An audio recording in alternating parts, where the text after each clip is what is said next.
This Family Life News podcast is made possible by the support of listeners like you.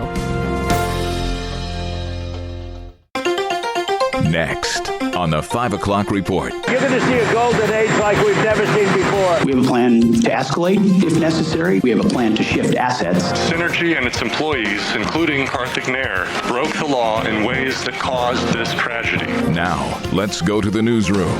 Bound for Beijing. Good afternoon. Thank you very much for joining us. I'm Mark Webster. President Trump aboard Air Force One right now, flying to China for a meeting with Chinese President Xi Jinping. The Middle East war, tariffs, and Taiwan among the topics they're likely to address. Despite a new report showing inflation up sharply, Trump says just wait until the war with Iran's over. When this war is over, oil is going to drop, the stock market's going to go through the roof, and truly, I think we're in the golden age right now. You're going to see a golden age like we've never seen before. NBC's Janice Mackey-Frayer with a preview of the big meeting in Beijing. The historic summit is less about deals or breakthroughs and more about managing tensions in a U.S.-China relationship that is strained. The visit, President Trump's second to China as president, was delayed because of the Iran war, but is now going ahead despite the Iran war. As for the war, status quo today, though alongside the U.S. and Israel, another Western ally has emerged. U.S. Ambassador to Israel, Mike Huckabee, on the growing role of the UAE in the conflict. Israel just sent them Iron Dome batteries and personnel to help operate them because there's an extraordinary relationship between the UAE and Israel based on the Abraham Accords. A joint House-Senate Armed Services Committee meeting today about the state of and the cost of the war with Iran. Secretary of War Pete Hegseth center stage, telling lawmakers the Pentagon is prepared for however things go. We have a plan to escalate if necessary. We have a plan to retrograde if necessary. We have a plan to shift assets. Democrat Pete Aguilar of California questioning Hegseth about the current shaky ceasefire. How do we know that the ceasefire is active or not active without any documentation? We know it's evident and the ceasefire is in effect. Well, back to those inflation numbers. After 10 weeks of the war, the Consumer Price Index shows inflation accelerating. Prices up 3.8% in April, highest since 2023. The energy component of the Consumer Price Index was responsible for 40% of the overall increase. Gas is up 28.4% from a year ago. And one area that bears watching is electricity, which was up 2.1% month over month. CBS business analyst Jill Schlesinger. Criminal charges filed in that deadly collapse of the Baltimore Francis Scott Key Bridge. Adam Gustafson of the Justice Department's Environment and Natural Resources Division. The indictment we've unsealed today alleges that Synergy and its employees, including Karthik Nair, broke the law in ways that caused this tragedy. The MV Dolly crashed into the bridge back in March 2024, causing it to collapse and forcing one of the nation's busiest ports to shut down for almost 3 months. The indictment charges 3 defendants with conspiracy to defraud the U.S. and with causing the death of 6 construction workers. Those charged include the operator of the container ship as well as its technical superintendent. A gruesome discovery in Texas, likely linked to a human smuggling operation. Officials believe the body found near railroad tracks in Bexar County, Texas yesterday is connected to 6 people found dead in a boxcar in Laredo this weekend. Bexar County Sheriff Javier Salazar says San Antonio police received a call over the weekend from someone in another state who said they'd gotten a message from a relative in trouble. They were in a boxcar and it was getting very, very hot and that they were having some physical trouble as a result of it. The medical examiner is working to identify the 7th victim. ICE investigators believe the people found dead in the boxcar Sunday were part of a human smuggling operation. The World Health Organization says no signs of the start of a larger hantavirus outbreak. The WHO says there have been 11 cases reported, 9 of those confirmed. All cases are among passengers and crew of the hantavirus-infected cruise ship, where 3 people died. Well, parents in Colorado in court this morning asking a 10th Circuit judge to protect their kids on overnight field school trips. Alliance Defending Freedom's Chelsea Yeomans briefs us on the case Wales versus Jefferson County Public Schools. In 2023, they went on an overnight trip, the Wales daughter, to Washington, D.C., and she was in the 5th grade, and the school arranged for her to share a bed with a boy overnight on this trip without notifying the parents. Yeoman says schools in Colorado have also picked questionable chaperones. One of the chaperones was a woman who identified as a man, and she wasn't just changing in the same cabin as these sixth grade boys. She was supervising their showers. These are damaging policies for children, and the reason they're boxing out parents is because they know that they're utterly failing to protect these kids. The families are asking the court to stop the district from requiring their kids to share bedrooms and shower facilities with the opposite sex on school-sponsored trips. They say they should be able to participate without violating their faith and sacrificing their privacy. Still to come here on the 5 o'clock report, we'll have a recap of our top regional stories and highlights from today's Faith Under Fire. Checking the stories making news where you live across New York and Pennsylvania. Protect your plants from frost last night? Well, that's what farmers in western Pennsylvania were spending their night doing. I've been watching it for over a week or so. Temperatures were close last night. South of here, south of 90, they did have some frost. John Mason Jr. of Mason Farms telling Erie News Now it's been a rough 30 days with roller coaster weather. We were carefully watching the strawberry patches last night, so we have some strawberries for June. He says they like to be into their growing season by this time of year. We hope we're done with it by mid-May. That's what we always shoot for, is May 15th. But I've seen later, we've seen almost Memorial Day with a few snowflakes and stuff like that. State officials say the April freeze caused $200 million in damage across the Commonwealth. The good news is that we get warmer every day this week, and by next Tuesday, the evening low should be in the upper 60s. A Pennsylvania lawmaker pushing for a purple alert system. State Representative Robert Ledbetter telling WNEP Aiden's law would create a purple alert system across the state whenever a child with special needs goes missing. Because of the cognitive disabilities of some of these individuals that wander off, what ends up happening is those individuals aren't eligible for the Amber Alert criteria. The bill is named after 7-year-old Aiden Ha from Columbia County. The child with autism was recovered from the Susquehanna River after he was reported missing back in October. It's critical that we can get the information out to the community when minutes matter, and every second is something that can mean the difference between successfully restoring a family or having to navigate the unspeakable tragedy that we're having to grapple with. If the bill is approved, the purple alert would send geographically targeted text-like messages directly to cell phones in the vicinity of a missing special needs child. It works using the wireless emergency alert system, which skips normal network traffic. To Western New York next, where 3 police officers were hospitalized after a man threw bleach at them today in Rochester. Captain Greg Bello tells WHAM the officers were responding to a domestic violence call at a home when a man flung bleach at them before being taken into custody. They were treated for exposure, then released. Charges are pending.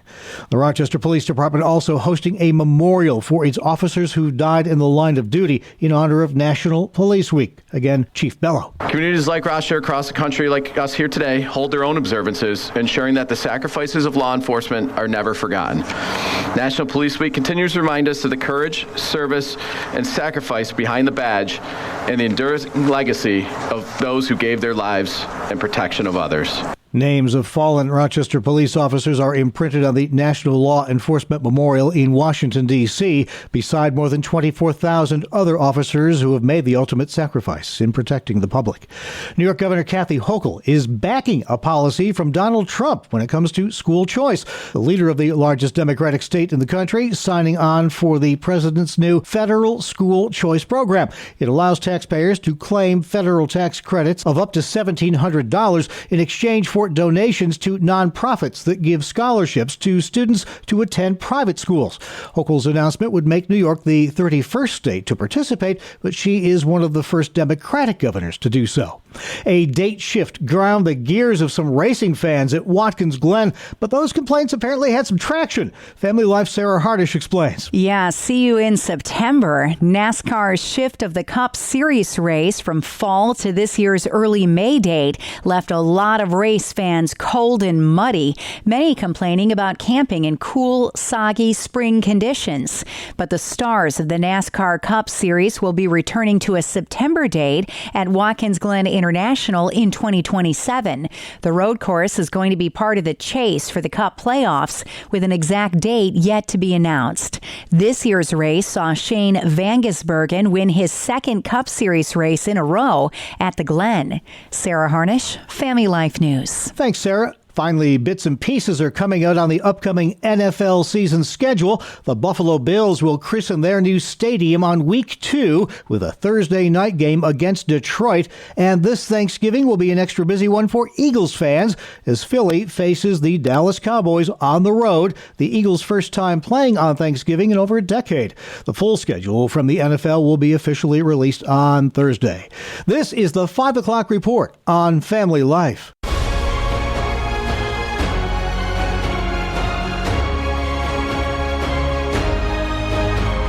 This is Mission Pulse. We spotlight ministries making a difference where you live, across the country, and around the world.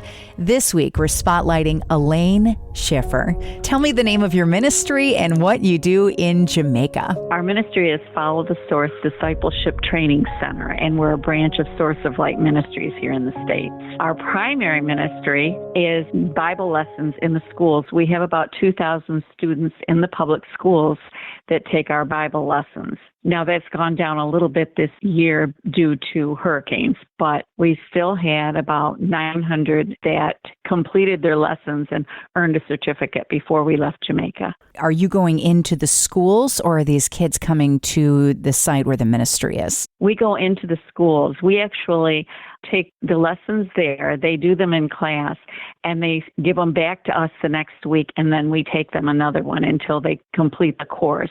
We also have adult lessons, but we have less people taking those because we're so concentrated in the schools. But we have mission teams, too, that come, and they go into the schools. We just had one 2 weeks ago, and they went into the schools and shared the gospel right in the public schools. Well, we just like to bottle you and have you in the United States, too, please, if you could go into the schools in all 50 states. What does that look like with you bringing Bible curriculum into a public school?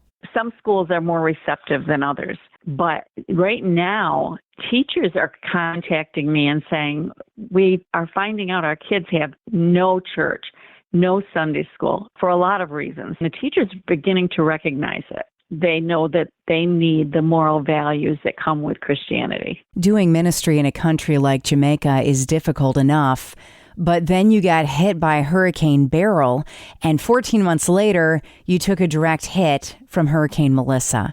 How are you guys recovering a year out? People are back in their houses, but they don't have furniture. They don't have the things they need.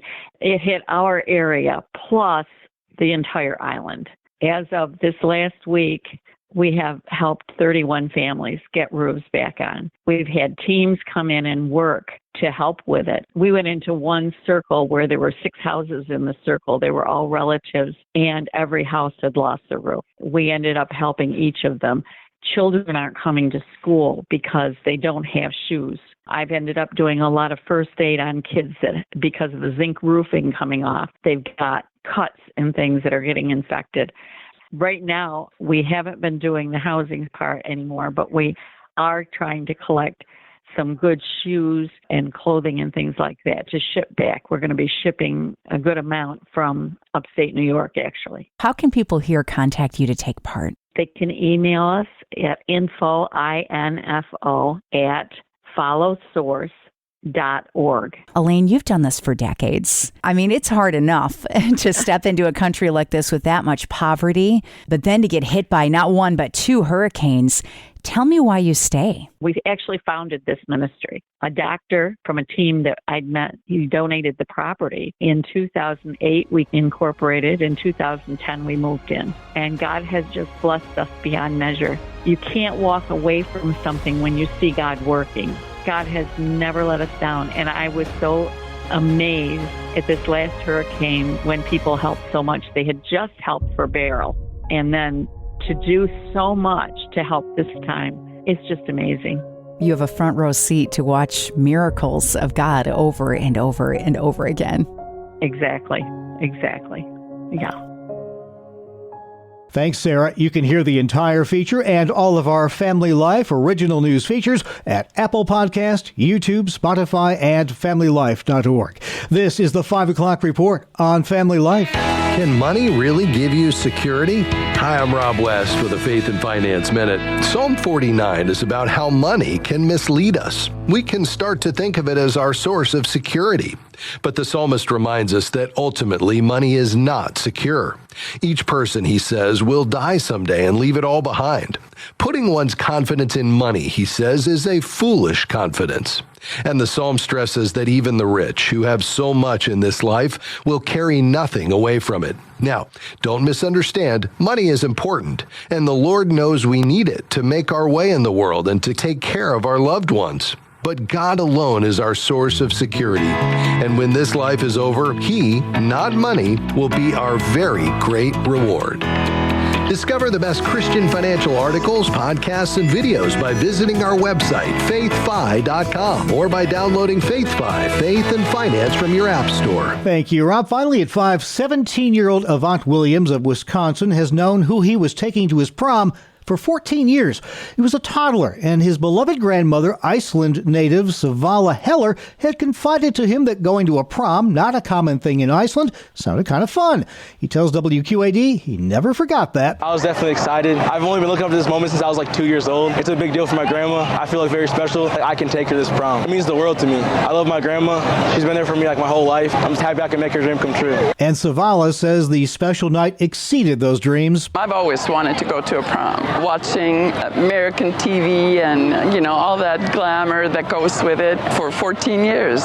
He's been saying, one day I will take you to prom. It's so special. We have such a special bond. I'm just enjoying every moment. She also says it was easily the most expensive date she's ever been on. True story, I worked up the courage to ask Heidi, a German exchange student, to my senior prom. She looked back at me quizzically and said, "What's a prom?" Apparently not a big thing in Germany either. And that's the world we live in for Tuesday, May 12, 2026. Thanks again for joining us. I'm Mark Webster, Family Life News. Thank you for listening to this Family Life News podcast. If you've been encouraged by what you've heard, please share it with others and click the subscribe button to automatically receive future episodes. Family Life is a listener-supported ministry. Podcasts like this are made possible by your financial partnership. Find out more at familylife.org.